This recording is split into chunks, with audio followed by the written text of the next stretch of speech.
Alice's Adventures in Wonderland. Chapter 3, A Caucus Race and a Long Tale.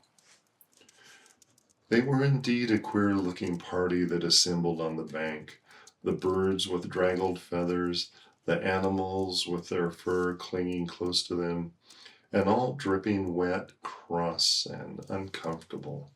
The first question, of course, was how to get dry again. They had a consultation about this, and after a few minutes it seemed quite natural to Alice to find herself talking familiarly with them, as if she had known them all her life.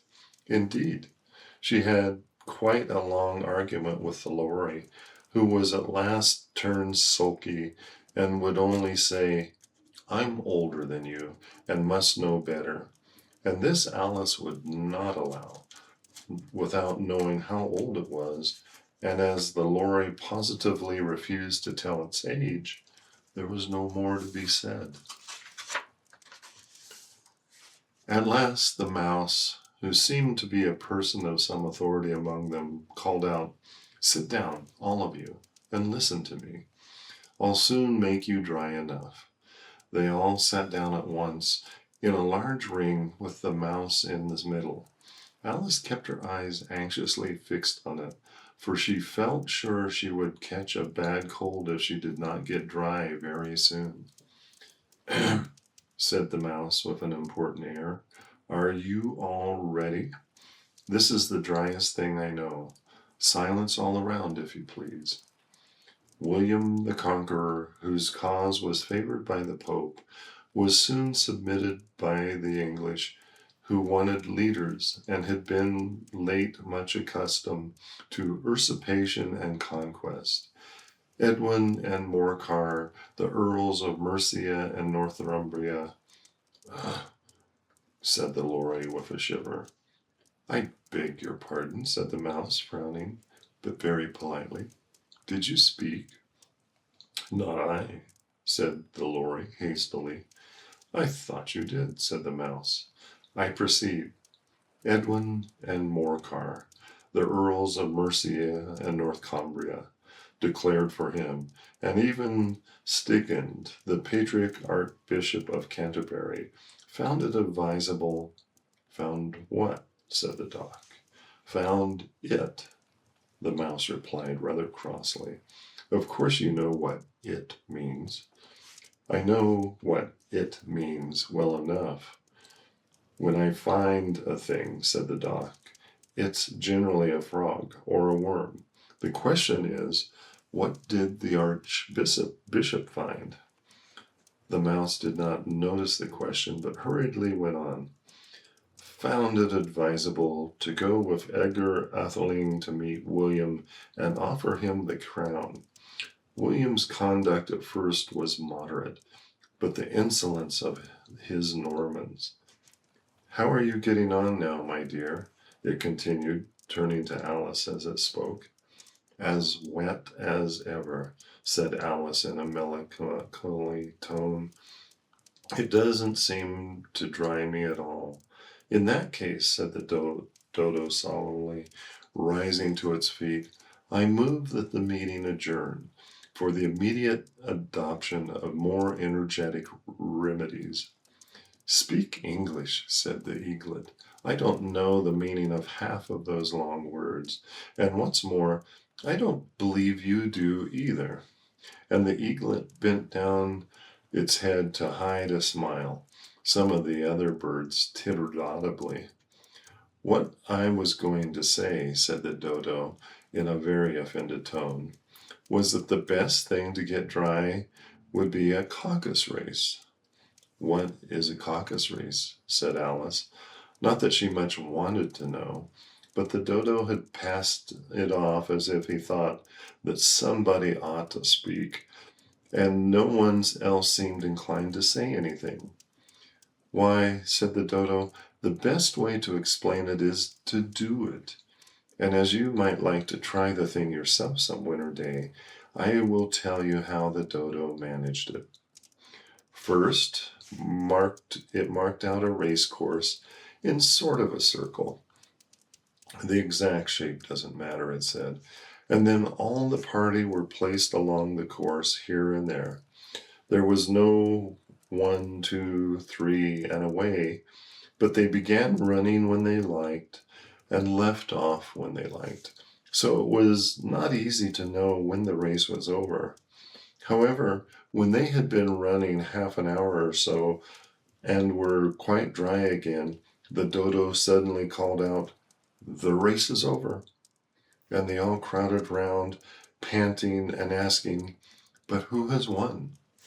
This question the dodo could not answer without a great deal of thought, and it stood for a long time with one finger pressed upon its forehead, the position in which you usually see Shakespeare in the pictures of him, while the rest waited in silence.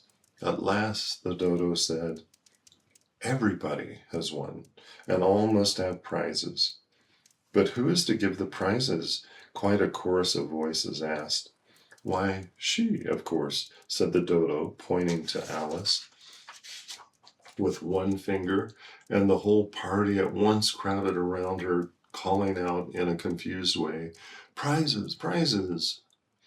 Alice had no idea what to do, and in despair she put her hand in her pocket and pulled out a box of comfits.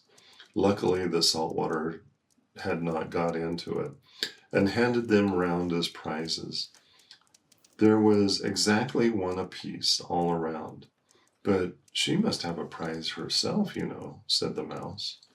"Of course," the dodo replied very gravely. "What else have you got in your pocket?" it went on, turning to Alice. "Only a thimble," said Alice sadly. "Hand it over here," said the dodo. Then they all crowded round her at once, while the dodo solemnly presented the thimble, saying, "We beg your acceptance of this elegant thimble." And when it had finished this short speech, they all cheered. Alice thought the whole thing very absurd, but they all looked so grave that she did not dare laugh, and as she could not think of anything to say, she simply bowed and took the thimble, looking as solemn as she could. The next thing was to eat the comfits. This caused some noise and confusion, as the large birds complained that they could not taste theirs, and the small ones choked and had to be patted on the back. However, it was over at last, and they sat down again in a ring, and begged the mouse to tell them something more. "You promised me to tell your history, you know," said Alice, "and why it is you hate C and D," she added in a whisper, half afraid that it would be offended again. "Mine is a long and sad tale," said the mouse, turning to Alice and sighing. "It is a long tale, certainly," said Alice, looking down with wonder at the mouse's tail. "But why do you call it sad?" And she kept on puzzling about it while the mouse was speaking, so that her idea of the tale was something like this. "Fury said to a mouse that he met in the house, 'Let us both go to law. I will prosecute you. Come, take no denial. We must have a trial, for really this morning I've nothing to do.' Said the mouse to the cur, 'Such a trial, dear sir, with no jury or judge, would be wasting our breath.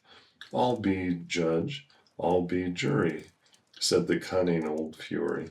'I'll try the whole cause and condemn you to death.'"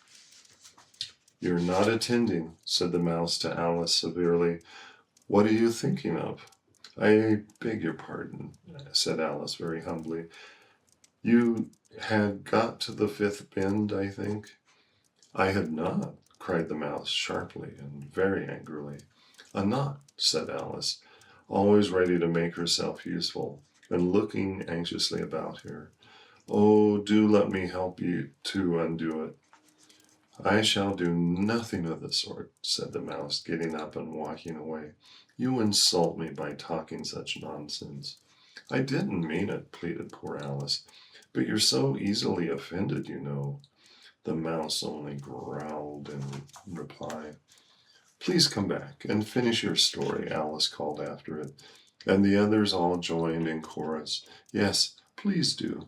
But the mouse only shook its head impatiently and walked a little quicker. What a pity it wouldn't stay, sighed the Lory, as soon as it was quite out of sight. And an old crab took the opportunity of saying to her daughter, Ah, dear, let this be a lesson to you to never lose your temper. Hold your tongue, Ma, said the young crab a little snappishly. You're enough to try the patience of an oyster. I wish I had our Dinah here. I know I do, said Alice aloud, addressing nobody in particular. She'd soon fetch it back. Alice, and who is Dinah? If I might venture to ask the question, said the Lory. Alice replied eagerly, for she was always ready to talk about her pet. Dinah's our cat, and she's such a capital one for catching mice. You can't think, and oh, I wish I could see her after the birds. Why'd she eat a little bird as soon as look at it? This speech caused a remarkable sensation among the party. Some of the birds hurried off at once. One old magpie began wrapping itself up very carefully, remarking, I really must be getting home. The night air doesn't suit my throat. And a canary called out in a trembling voice to its children, Come away, my dears. It's high time you were all in bed. On various pretexts, they all moved off, and Alice was soon alone. I wish I hadn't mentioned Dinah, she said to herself in a melancholy tone. Nobody seems to like her down here, and I'm not sure she's the best cat in the world. Oh, my dear Dinah, I wonder if I shall ever see you any more. And here poor Alice began to cry again, for she felt very lonely and low-spirited. In a little while, however, she again heard the little pattering of footsteps in the distance, and she looked up eagerly, half hoping that the mouse had changed its mind and was coming back to finish its story. Snuggle in and sleep well, little ones.